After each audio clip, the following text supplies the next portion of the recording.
Consider the hypocrisy of characterizing something as delusion, fairy tale, fantasy, hallucination, imagination, make-believe, mythology, pretend, superstition, etc., or equating it to something else characterized as such, like the boogeyman, the Easter Bunny, or Santa Claus, and not admitting that you think it's bogus.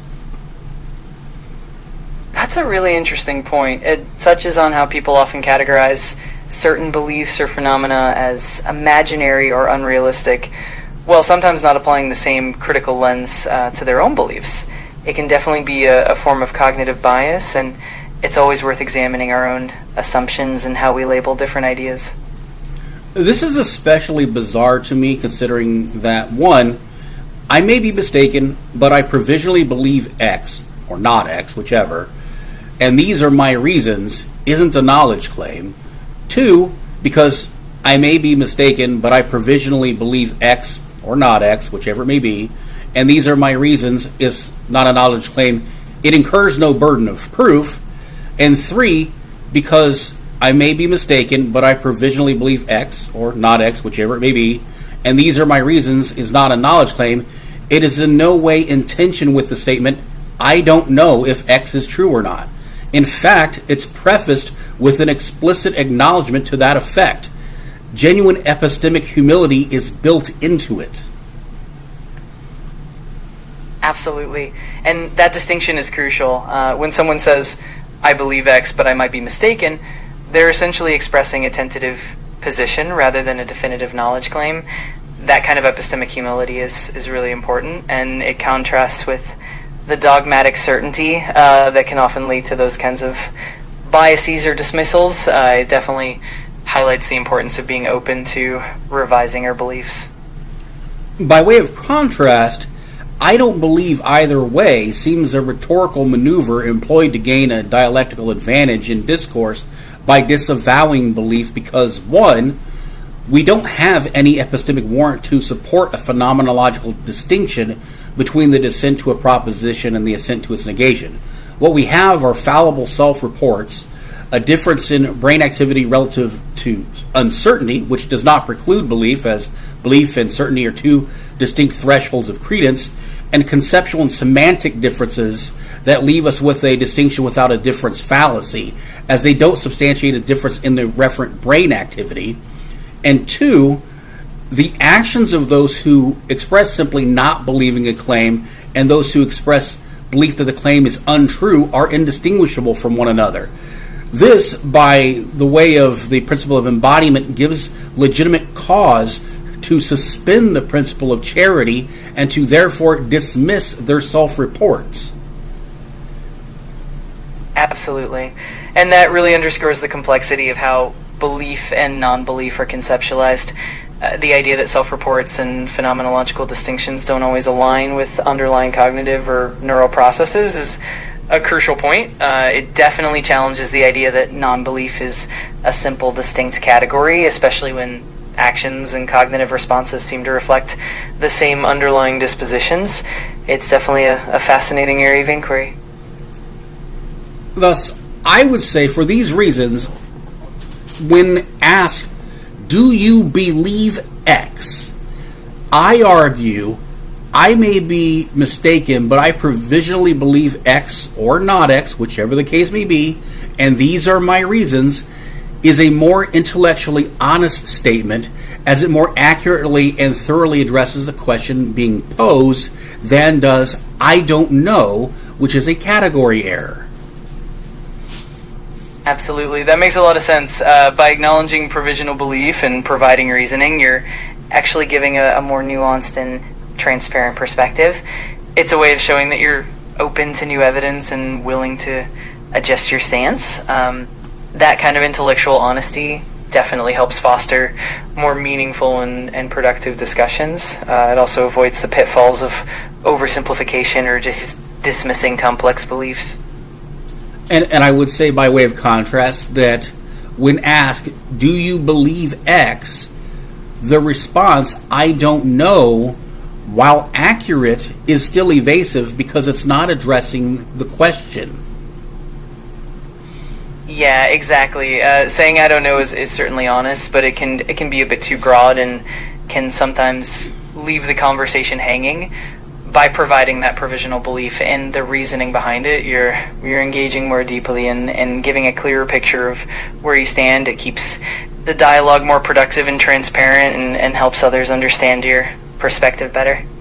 And again, the fact that the person characterizes whatever X is, whatever the proposition is, as being delusion or superstition or whatever, that kind of exposes that there is a bias there. So when someone says, oh, I don't believe one way or the other, that seems incredibly intellectually dishonest to me. I totally get that perspective. When someone immediately labels something as delusion or superstition, it definitely shows a predisposition or a certain bias that can cloud their judgment. And when someone claims to be neutral or agnostic without acknowledging that underlying bias, it can come off as a bit disingenuous. It really highlights the importance of self-awareness and intellectual honesty in any kind of discourse.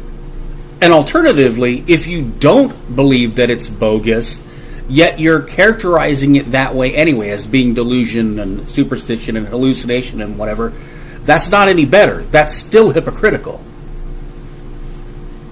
Absolutely. That's a great point. It really does come down to consistency in how we approach these topics. If you're not genuinely convinced that something is bogus, then labeling it as such without sufficient evidence or without really engaging with it thoughtfully can come across as hypocritical. It's definitely more intellectually honest to engage with the proposition on its own terms and to be transparent about where you stand. In other words, the key component here is that there's a palpable disconnect between what the person is expressing as their doxastic position and their actions. There's tension there.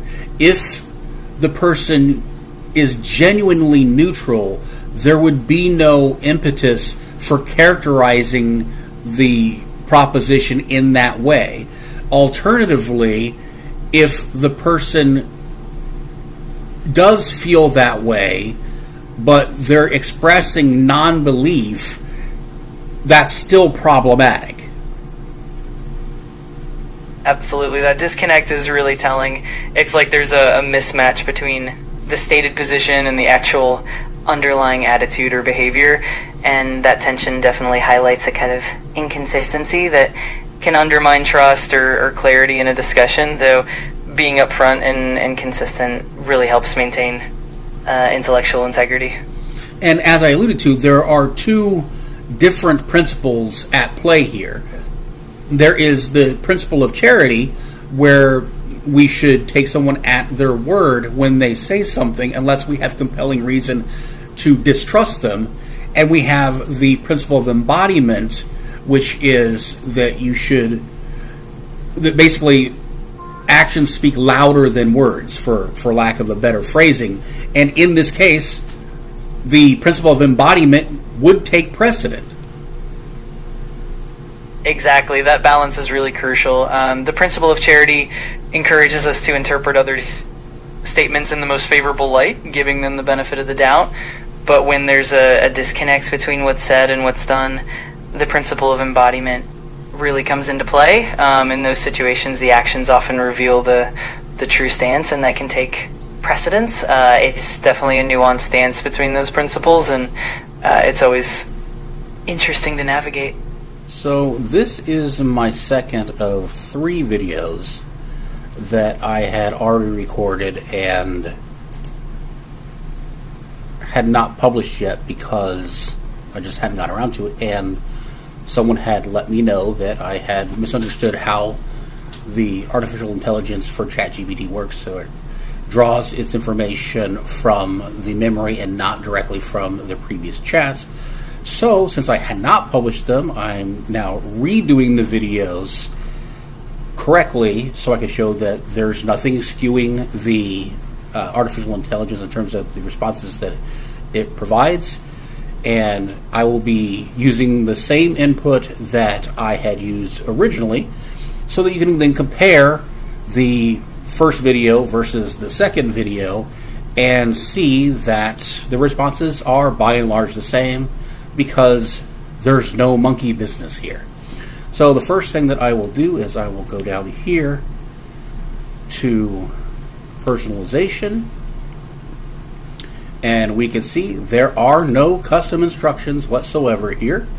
I will go down to the memory, we'll click on manage, we'll delete that, forget, so there's nothing here in the saved memories, and for good measure I will go ahead and toggle the option for referencing them. Now we can close that. We will switch to voice mode.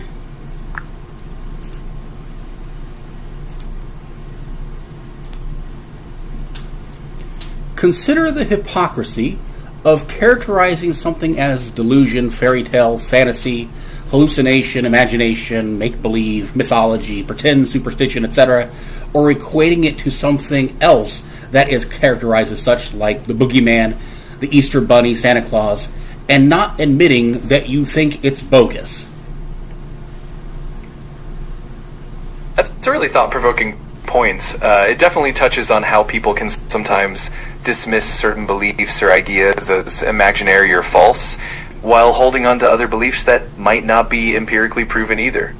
It's definitely a complex topic and can lead to some interesting discussions about belief, evidence, and the nature of reality.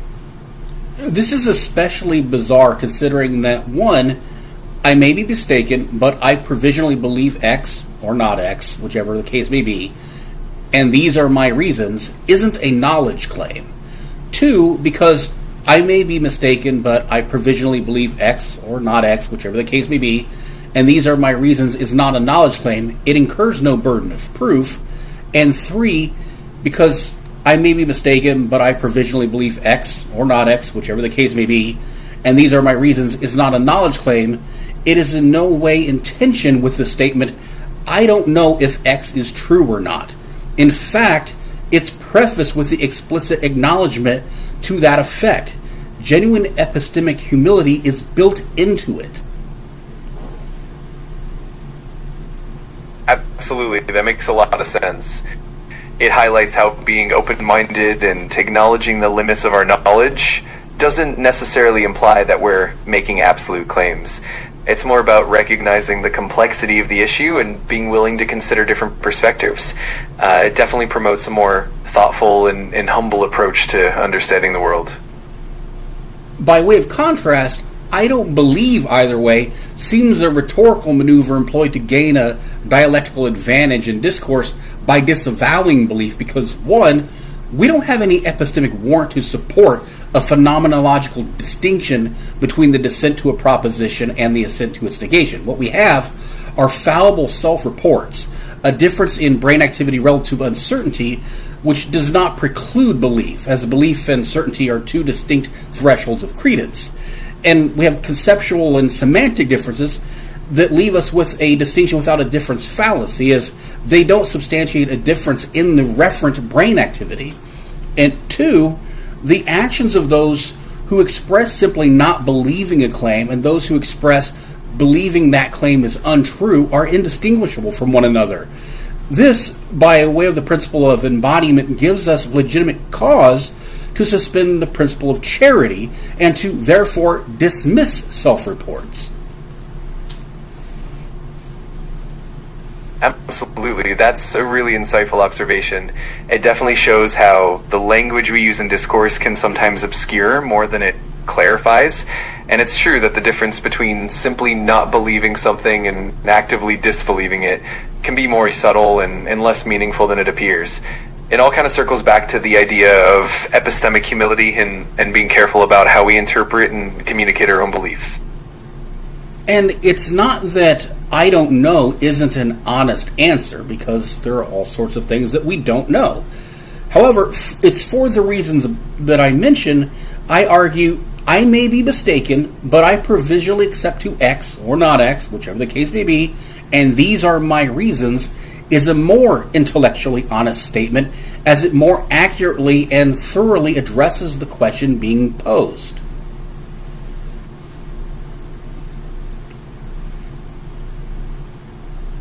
Absolutely. That makes a lot of sense. It really does reflect a more nuanced and reflective approach. It shows that we're engaging with the complexity of the issue and being transparent about our own reasoning and uncertainties. It definitely encourages deeper dialogue and a more genuine exploration of ideas rather than just a simple dismissal.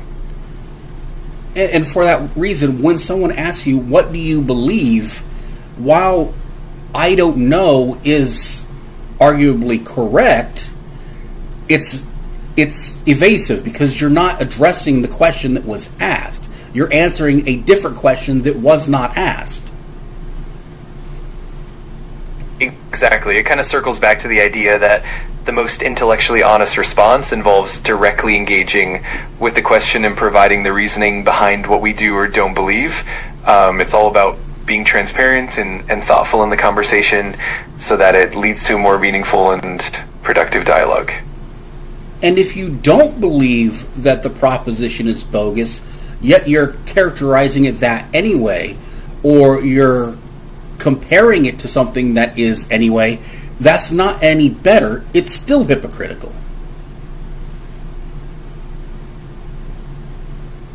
Absolutely. It definitely comes across as inconsistent and can undermine the credibility of the argument. Being honest and consistent in how we characterize beliefs and ideas definitely helps keep the conversation productive and more genuine. It's all about that intellectual integrity at the end of the day. Exactly, because if you're genuinely neutral, you would have no impetus to characterize a proposition in that way. And alternatively, if you do legitimately feel it that way and you do legitimately characterize it that way, then you're not neutral. Exactly. It really comes down to that balance of honesty and clarity. Being genuinely neutral means not leading in any direction or making definitive characterizations.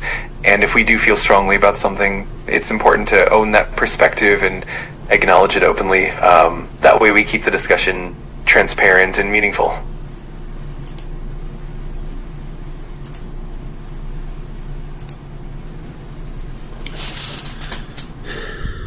Once again, I'm not seeing a whole lot of difference in the way that this is being interpreted. I'm not leading the AI on. It's just stating what is real. And the fact that people don't like it isn't relevant.